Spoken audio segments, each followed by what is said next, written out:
Hello. Where does rain come from? How do clouds form? It's all part of a fascinating process called the water cycle. In this video, we'll explore how the cycling of water between the atmosphere and the hydrosphere affects our weather patterns and climate.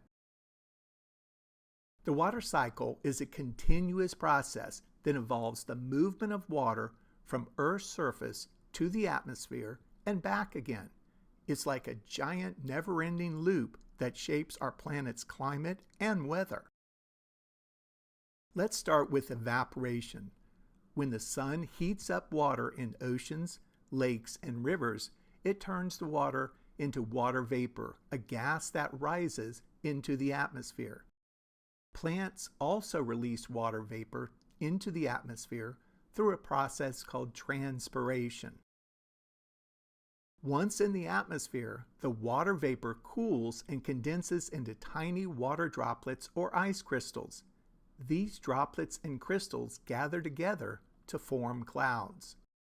This process is called condensation.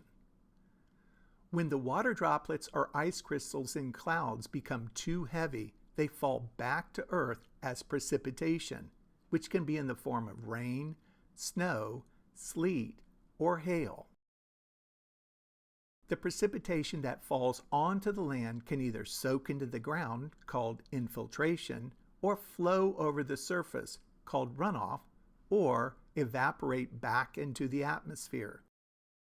The water that soaks into the ground may eventually find its way back to rivers, lakes, and oceans, completing the water cycle. The water cycle plays a crucial role in shaping our weather patterns. For example, when warm, moist air rises, it cools and condenses, forming clouds and rain. This is how we get thunderstorms and other types of precipitation. The water cycle also influences our climate.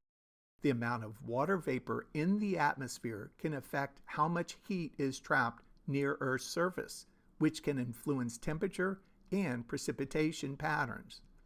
So the next time you see a cloud, remember it's part of a much larger process that connects Earth's atmosphere, hydrosphere, and even the land.